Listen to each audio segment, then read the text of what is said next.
Welcome back. Medigadda ప్రాజెక్టును తెలంగాణ మంత్రులు ఉత్తమ్ కుమార్ రెడ్డి, శ్రీధర్ బాబులు సందర్శించనున్నారు. ఉదయం 10 గంటలకు హెలికాప్టర్లో బయలుదేరి మేడిగడ్డకు చేరుకోనున్నారు. ఇక ప్రాజెక్టుపై పూర్తి వివరాలను పవర్ పాయింట్ ప్రెజెంటేషన్తో అధికారులు వివరించనున్నారు.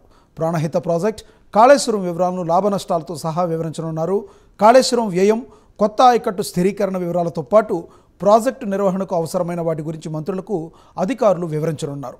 వీటితో పాటు మేడిగడ్డ, సుందిళ్ల, అన్నారం బ్యారేజ్ సమస్యలు పరిష్కారానికి కావలసిన సహకారంపై కూడా అధికారులకు వివరించనున్నారు.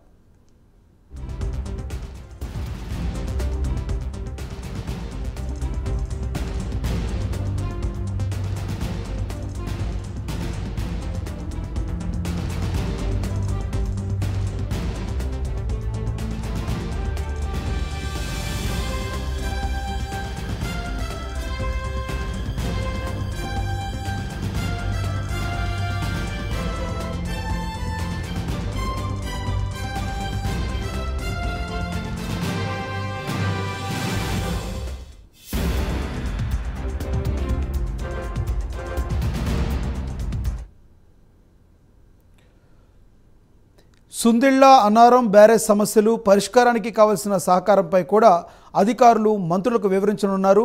ఇదే విషయానికి సంబంధించి మరింత సమాచారాన్ని మా ప్రతినిధి తిరుపతి అందిస్తారు. తిరుపతి, చెప్పండి, మంత్రులు ఎన్నింటికి వస్తారు అక్కడికి? అదేవిధంగా అధికారులు ఏ రకంగా ప్రజెంటేషన్ చేయనున్నారు? Good morning Lakshminarayana. జయశంకర్ భూపాలపల్లి జిల్లా కాళేశ్వరం ప్రాజెక్టును మంత్రుల బృందం సందర్శించనుంది. అధికారులతో కలిసి మేడిగడ్డ, అన్నారం, సుందిళ్ల బ్యారేజ్ పరిశీలిస్తారు. దీనికి సంబంధించినటువంటి ఏర్పాట్లను జయశంకర్ భూపాలపల్లి జిల్లా కలెక్టర్ భవేష్ మిశ్రా ఏర్పాటు చేసినటువంటి పరిస్థితి. ఉదయం 10:30 గంటలకు హైదరాబాద్ నుండి హెలికాప్టర్ ద్వారా మేడిగడ్డకు మంత్రులు చేరుకుంటారు. మంత్రుల బృందంలో ఉత్తమ్ కుమార్ రెడ్డి, శ్రీధర్ బాబు, పొంగులేటి శ్రీనివాస్ రెడ్డి, పొన్నం ప్రభాకర్, వీళ్ళతో పాటు ఎమ్మెల్సీ జీవన్ రెడ్డి కూడా రానున్నారు. కాళేశ్వరం ప్రాజెక్టుపై పవర్ పాయింట్ మంత్రులు చేరున్నారు. మేడిగడ్డ బ్యారేజీ ఫౌండేషన్ సంబంధించి కుంగిపోవడము, అన్నారం, సుద్దిల బ్యారేజీల నష్టంపై కూడా సమీక్ష నిర్వహిస్తారు. ఇలా వాళ్ళ పర్యటన కొనసాగుతుంది. దీనికి సంబంధించి కూడా ఈఎన్సీ ద్వారా Kaleshwaram project power point presentation ఉంటుంది. మేడిగడ్డ బ్యారేజ్ పై కుంగిపోయినప్పటి నుంచి రాష్ట్ర ప్రభుత్వం, గత ప్రభుత్వం ఎటువంటి చర్యలు తీసుకుంది, ఎట్లా ఉంది, ప్రజెంట్ కాళేశ్వరం ప్రాజెక్టు కావచ్చు, లక్ష్మీ బ్యారేజీ, సుందిళ్ల బ్యారేజ్ దగ్గర ఎటువంటి సిచ్యువేషన్ స్థానిక ఇరిగేషన్ అధికారులతో మాట్లాడతారు. ఆ తర్వాత రాష్ట్రానికి సంబంధించిన నీటిపారుదల శాఖ అధికారులతో సమీక్ష నిర్వహించినటువంటి పరిస్థితి కనబడుతుంది. నీటిపారుదల శాఖ అధికారులతో, కాళేశ్వరం సంబంధించిన ఇంజనీర్లతో, సుందిళ్ల బ్యారేజ్ కావచ్చు, మేడిగడ్డ, అన్నారం నిర్మాణ సంస్థల ఇంజనీర్ల ప్రతినిధులతో కూడా ఈ సమీక్షలో పాల్గొంటారు. మధ్యాహ్నం 1 గంటల నుంచి 2 గంటల వరకు మంత్రుల బృందం బ్యారేజ్ ని సందర్శించినట్టు తెలిసింది. మధ్యాహ్నం 2 గంటల నుంచి 3 గంటల వరకు మీడియా ప్రజలతో లంచ్ చేసిన తర్వాత ప్రెస్ మీట్ ఉంటుంది. ఈ సందర్శించిన తర్వాత మంత్రులు ఏం చెప్తారు, రాష్ట్ర ప్రభుత్వం కావచ్చు, బీఆర్ఎస్ పార్టీ సంబంధించిన నేతలపై ఎటువంటి విమర్శలు, ఆరోపణలు చేస్తున్నాడు ఉత్కంఠ కొనసాగుతుంది. ఎందుకంటే మొదటి నుంచి కాళేశ్వరం ప్రాజెక్టుపై కాంగ్రెస్ ఎన్నికలలో కావచ్చు, రాహుల్ గాంధీని తీసుకొచ్చి మేడిగడ్డ, లక్ష్మీ బ్యారేజీ పరిశీలించిన తర్వాత కూడా కేసీఆర్ కుటుంబానికి బీఆర్ఎస్ కు ఒక ఏటీఎం లా మారిపోయింది. కాళేశ్వరం ప్రాజెక్టులో అనేక అవినీతి జరిగింది, కోట్ల అవినీతి జరిగింది. కేవలం ఒక కుటుంబం మాత్రమే సంపాదించినందుకు కూడా కాంగ్రెస్ పార్టీ మొదటి నుంచి కూడా తీవ్ర ఆరోపణలు చేసినటువంటి పరిస్థితి. అప్పటి నుంచి ప్రభుత్వం ఏర్పడినప్పటి నుంచి కూడా ఉత్తమ్ కుమార్ రెడ్డి ఎప్పటికప్పుడు అధికారులతో రివ్యూ సమావేశం నిర్వహిస్తూ మేడిగడ్డ సందర్శించిన తర్వాత పూర్తి వివరాలు వెళ్తే అసలు దాని డిజైన్ ఏ విధంగా ఉంది, ఎల్ఎన్టీ కంపెనీ ప్రతినిధులు ఏం చెప్తా ఉన్నారు, అసలు కాళేశ్వరం ప్రాజెక్టు సంబంధించిన ప్రస్తుత పరిస్థితి ఏ విధంగా కూడా